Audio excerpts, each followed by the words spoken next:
Wandavision is pretty good. I'm not gonna lie, it's not bad. But before you ask, why don't you think it's the bestest show of all time? Well, it just ain't. For me to believe that statement, I would have to forget about shows like The Sopranos and Breaking Bad and The Office from season 2 until Michael leaves.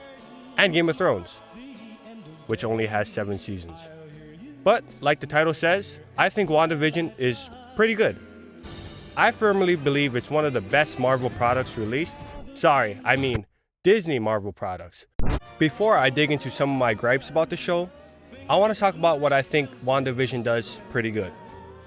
So, WandaVision is a part loving homage. Part off killer? No, that don't sound right. What's it say? Oh snap, you weren't supposed to see it. WandaVision is a product of Marvel Studios, which is the property of Disney.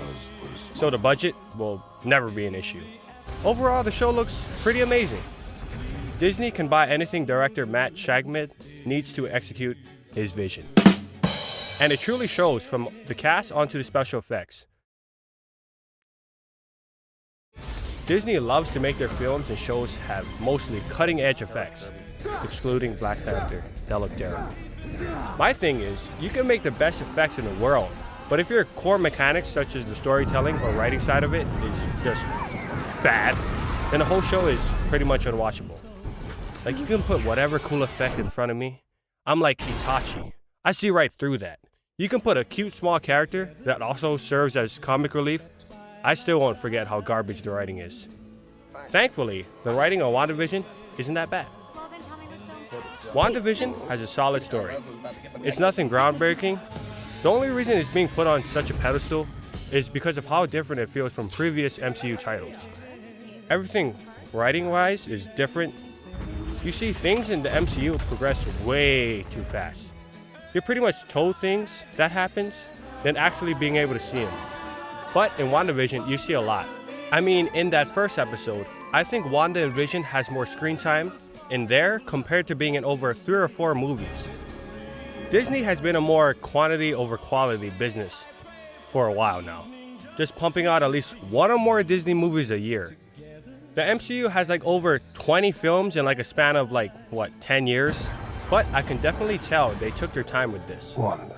MCU has been making like McDonald's meals these past couple years, but WandaVision is like prime filet mignon.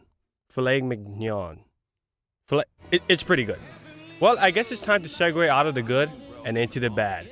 But I guess I could say one more good thing about WandaVision, right? Scarlett Johansson is pretty hot in this. Oh yeah, I almost forgot. WandaVision does a great job with shifting the tone consistently from lighthearted comedy to strange, eerie, and off-kilter.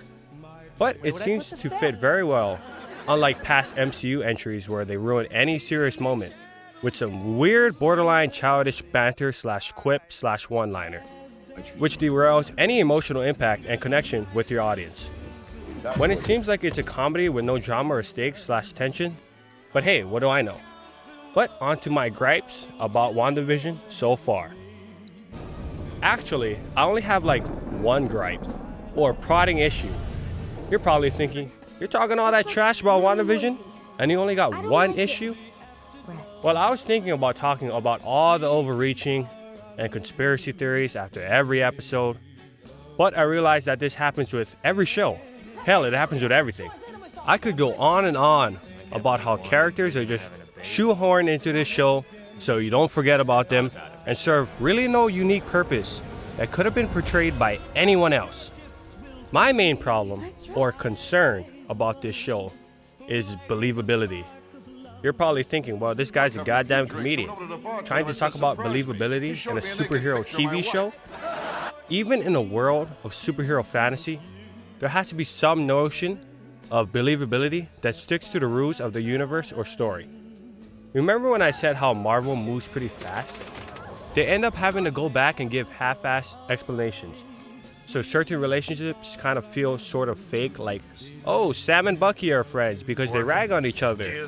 And they are both friends of Captain America, yet they only have like a couple of minutes of screen time together. Oh, WandaVision are in love because of their experiences in the past films, which only equal to about 10 minutes total of screen time together.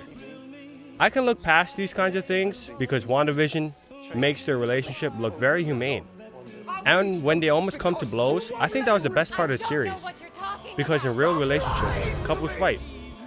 And of course, they ruined that moment with that cheap shock reveal of Pietro, which would go on to serve no purpose but to boost the shock factor value. I'm saying that not everything has to be some sort of superhero conflict to save the world kind of story. Sometimes the best stories are the ones that stick closer to reality. But no matter what I say, Marvel fans just have to have their same old overdone stories of saving the world and beating up bad guys. This whole Scarlet Witch prophecy thing is the most ridiculous and cheap writing crutch/plot convenience they could have come up with. I honestly do like WandaVision, but at some points it feels very underwhelming. I've been an MCU fan since Iron Man, but I'm not just going to turn a blind eye on things that I find personally ridiculous. But then again, no one is perfect.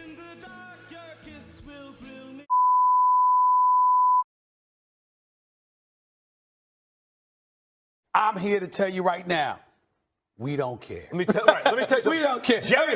Together.